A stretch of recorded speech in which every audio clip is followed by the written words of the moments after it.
In the year 2432, Earth had changed in many ways. Cities floated above oceans, machines learned faster than people, and humanity had finally explored the skies. Yet one place remained mostly untouched: the deep ocean. It was still a dark mystery, hiding secrets older than memory. That was until Project Deep Memory launched, the most advanced deep-sea exploration mission in human history. On board the exploration vessel Horizon, a team of top scientists and engineers prepared to descend into the heart of the Pacific Trench, the deepest part of the Earth. Leading the mission was Dr. Maren Vale, a calm and brilliant oceanographer with a mind as deep as the ocean she loved. She stood at the command center of the ship, watching holographic maps shift and change as their AI scanned the ocean floor. At first it was routine, unusual rock formations, ancient volcanic ridges, but then the data changed. The sonar picked up strange patterns below the sediment, massive in scale and repeating. The readings didn't match anything natural, shapes too symmetrical, rows too perfect. Maren narrowed her eyes as she watched a real-time reconstruction appear, a dense field of sunken structures stretching for miles. Some were long like ships, others curved like shells, and some even had towering spires that reached upward like frozen fingers. It wasn't just one or two wrecks. There were millions of them buried beneath the ocean floor, hidden from sight for thousands of years. The crew went silent as they zoomed in. The vessels didn't match any known ship or ancient maritime culture. Their materials were unknown, and even stranger, their shapes hinted at flight, not sea travel. Could these have fallen from the sky? Could they be something more than ships? Samples were collected by robotic arms and scanned on board. Carbon. Dating results came in, and the room went cold. These structures were over 30,000 years old, older than the oldest human city ever discovered. The data was reviewed again and again. No error. The question struck the entire crew at once. Who built them? Humans hadn't even developed farming 30,000 years ago, yet here were ships built with materials more advanced than anything currently on Earth. That night, as the Horizon hovered silently above the trench, something unexpected happened. A soft signal, faint and rhythmic, began pulsing through the deep. It wasn't random noise or whale song. It was organized. It was a pattern, a language maybe. The signal repeated every 47 seconds, vibrating through the ship's sensors like a heartbeat from below. It came from the largest structure buried, deep under the sediment. Something massive and still active after tens of thousands of years. The crew gathered in the control room, listening. There were no words, but the pattern felt deliberate, intelligent. Maren stared at the pulse on the screen, her mind racing. She wasn't afraid. She was fascinated. Could it be a beacon? A message? A warning? The idea that something beneath the ocean floor had remained alive, aware, waiting, sent a chill through the team. And then, another signal layered on top of the first. This one was different. It wasn't just sound, it triggered the ship's lights and controls. Panels flickered, screens shifted. The AI started translating numbers into symbols. Symbols no one recognized, yet they looked oddly familiar, as if seen long ago in dreams or ancient carvings. The deeper the crew looked, the more questions they uncovered. Why were the ships buried and forgotten? Who sent the signal? Why now? The ocean, once thought to be the final frontier of Earth, had become something else entirely, a doorway to a forgotten chapter of human history, or maybe something older. The signal grew stronger with each hour, and with it so did the tension aboard the ship. Crew members whispered theories in the dark: lost civilizations, ancient aliens, time travelers, even alternate Earths. But Maren said nothing. She only watched and listened. She believed that humanity had just touched the edge of something far bigger than itself. Not a threat, but a test. A mystery placed there, waiting not for technology but for someone who cared enough to ask the right questions. Above them, the stars turned slowly. Below, the signal pulsed on. The world was about to remember something it had long forgotten, and the Aegis horizon had just become the first to hear the voice of the abyss. What waited beneath the trench could change everything humans believed about themselves. But for now, they only had one truth. The ocean was speaking. And it was time to listen. The signal had not stopped since the day it began. Deep beneath the Pacific Trench, something ancient was speaking. And on board the Aegis horizon, the team worked day and night to understand it. They connected their most advanced AI to the signal, feeding it everything humanity had ever learned: languages, math, music, symbols from lost civilizations, even sound patterns from animal communication. At first, the results were just noise, lines of unreadable code, blinking lights, scattered tones. But then the AI began to notice a pattern that no one else saw. It wasn't just sound, it was layered with structure, rhythm, and purpose. After hours of processing, the AI presented a phrase, just 5 simple words that shook the entire room. We were you, before you were. No one spoke for a moment. The words were clear, in perfect English, and yet they were impossible. What did it mean? Had someone else come before humans, something like humans, but not quite? Were these ruins at the bottom of the ocean not just ancient, but connected to Earth in a way no one could have imagined? Dr. Marin Vale stood quietly as the message echoed through the command center. The AI began mapping more of the signal, and with each layer, more fragments came alive. Light patterns emerged on the control panels, flickering shapes that danced across surfaces and walls. They weren't random. They formed pictures, pictographs that felt alive. As the team watched, the lights reached out, almost like gentle holograms, casting images into their minds. No one could explain it, but they all saw the same thing: circles within circles, hands touching stars, towers rising from oceans, and eyes watching from the dark. The images were not frightening. They were strange and beautiful, filled with purpose and history.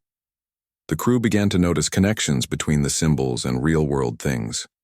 Some pictographs looked like symbols from ancient Mesopotamia, others like early Chinese carvings, and a few even resembled markings found on cave walls in Europe. But none were identical. It was as if someone had once guided early human cultures, leaving pieces of a puzzle behind, waiting for the day humanity could finally bring them together. A deep-sea drone was sent to explore one of the smaller wrecks, and what it found left everyone speechless.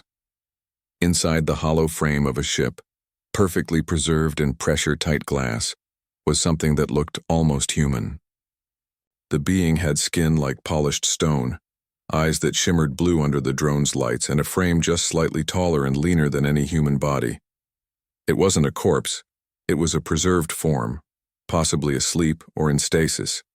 Around it were panels filled with the same glowing symbols, and beneath them, containers of strange materials, metals that didn't rust, fabric that moved without wind, and devices that still glowed after 30,000 years.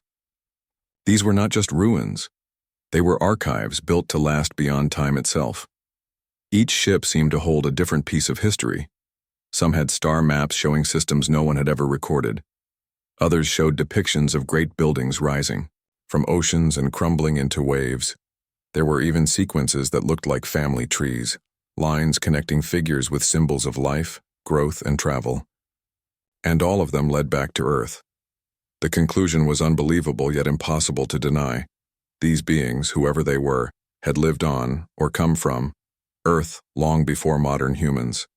They had built cities, traveled across stars, and perhaps even guided early humans before vanishing beneath the waves. Now, through the language of light, they were trying to speak again. One night, as the crew studied a large archive vessel shaped like a crescent moon, a sudden energy pulse passed through the ship. It didn't harm anyone, but it unlocked a chamber that had been sealed tight. Inside, walls lit up with moving images, holograms that showed scenes of their world. Vast oceanic cities floated under twin moons. Skyships sailed through clouds of golden mist.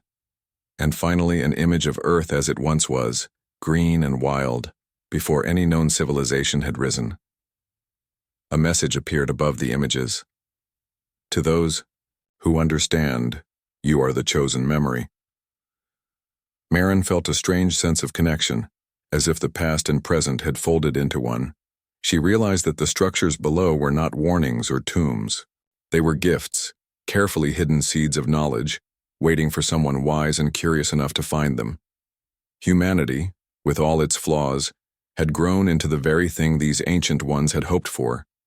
The AI confirmed that the signal was slowly opening new layers, allowing access only when humans showed understanding, not of language but of meaning. This wasn't just science. It was a test of heart, of vision, of spirit. The sea had guarded its secret for millennia, and now it had chosen to reveal it. As more ships were explored, each one brought new mysteries but also answers. Who were these beings? Were they our ancestors or something else? Why did they leave? Were they still out there? The crew didn't have all the answers, but one thing was clear. They had not discovered ruins. They had discovered a story, written across time, meant for humanity alone. And now that it had begun, there was no turning back. As the days passed aboard the Aegis Horizon, the ocean slowly revealed its deeper secrets. With every new signal, and each strange symbol, the mystery became more focused, like a puzzle nearing completion. But nothing had prepared the crew for what they would find next. Hidden beneath layers of rock and sand, deeper than any previous discovery, lay a single enormous vessel untouched by time. Unlike the broken ruins around it, this structure was whole, perfectly sealed, still glowing softly under the ocean's pressure. The AI identified it as a central node for all other signals, and the team named it the Valerian Memory Arc. Carefully, they deployed the drones and scanned every surface.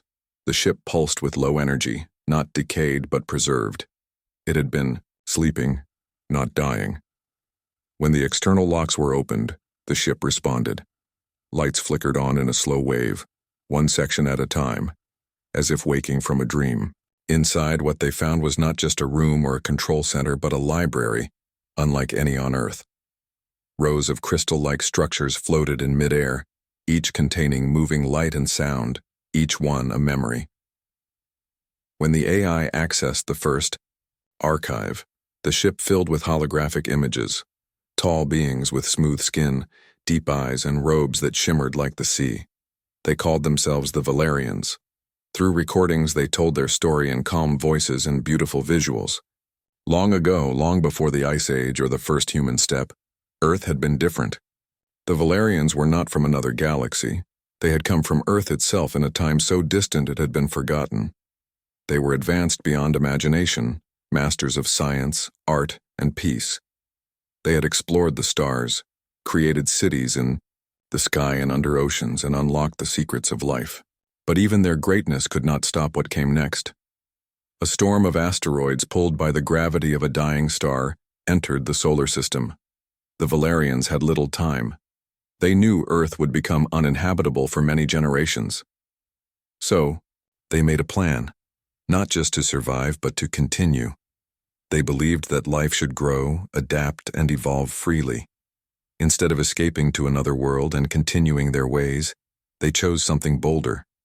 They left Earth behind, but not empty. The Valerians seeded the planet with early human life, designed to be strong, curious, and capable of learning. They believed that one day, humans would rise from the wild lands and become something even greater. While some Valerians left to find other safe worlds, a group stayed behind in massive ships. They went deep into the oceans, hiding their ships and knowledge below the sea to protect it from destruction.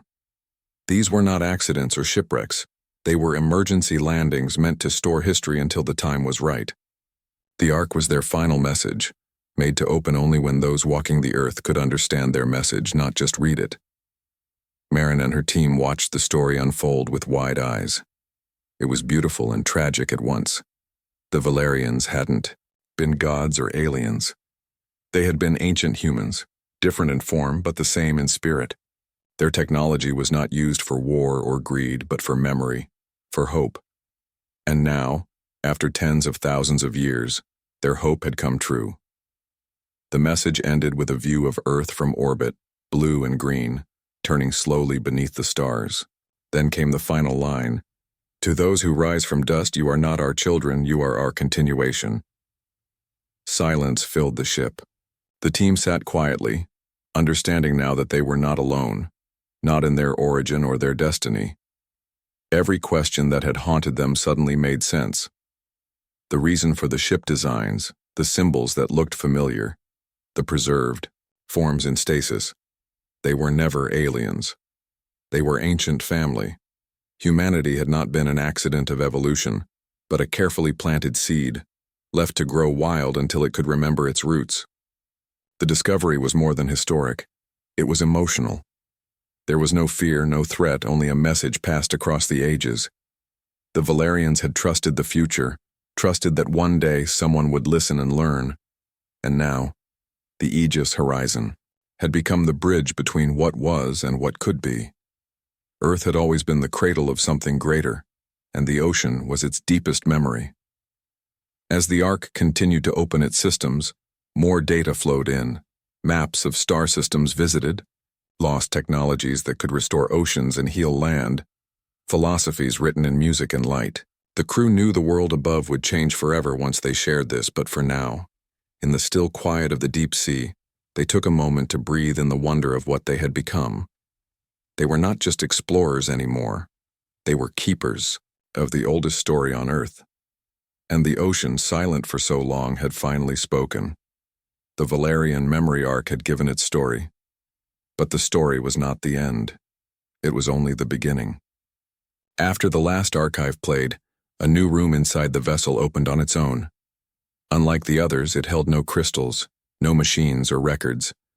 Instead, it was completely empty except for a glowing symbol on the floor and a phrase above the doorway.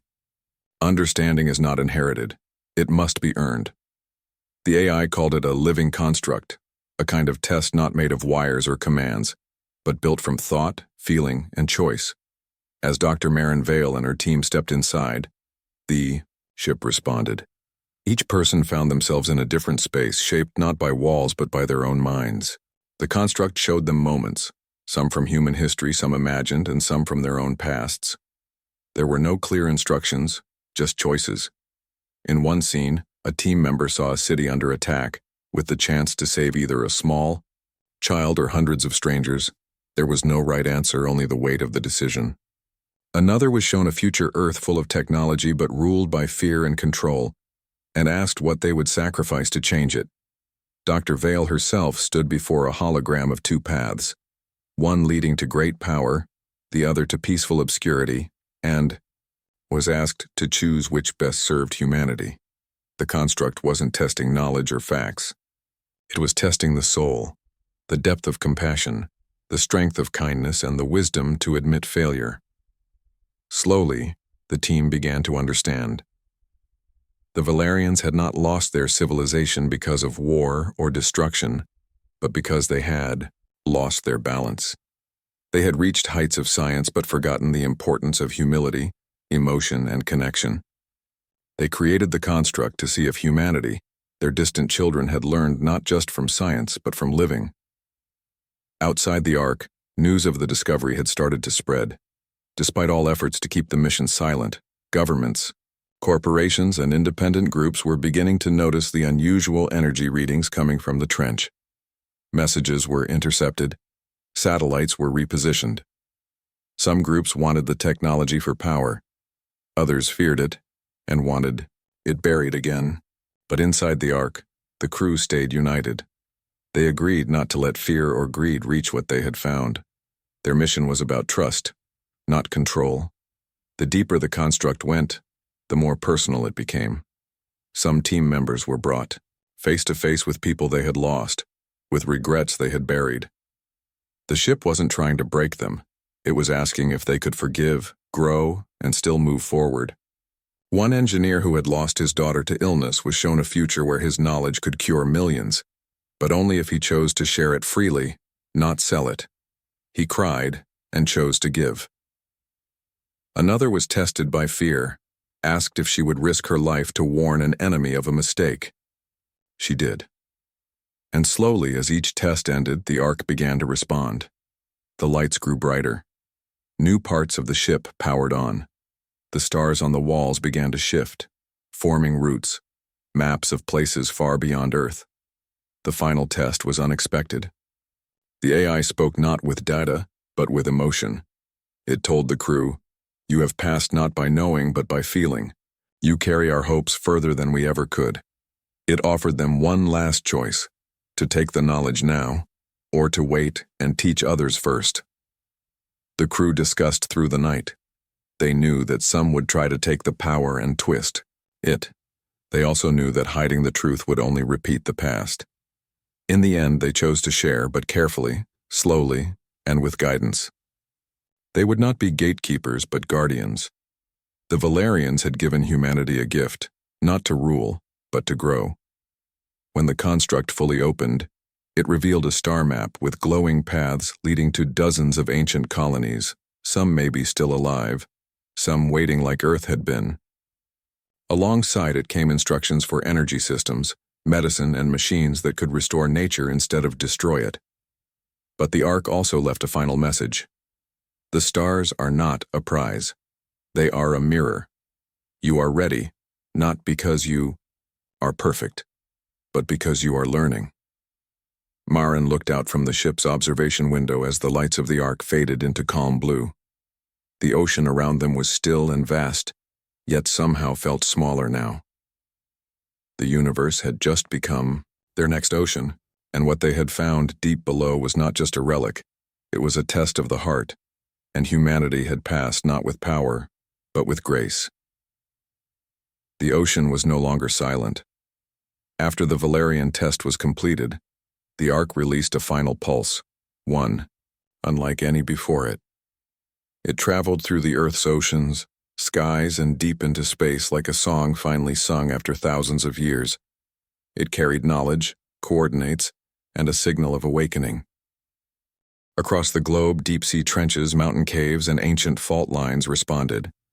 Buried starports, once thought to be strange natural formations, came alive. Blue lights bloomed from ocean floors and high peaks, slowly rising like sleeping giants. Humanity had passed the test not by proving power, but by showing empathy, balance, and a readiness to learn. The Valerians had waited for this moment, trusting that the right time would come. That time was now. The Aegis horizon became a symbol of this new chapter. Once a deep-sea exploration vessel, it was now fitted with Valerian technology and restructured for space travel. Not as a warship, not as a flagship of domination, but as a ship of understanding. It would carry ambassadors, scientists, historians, and dreamers.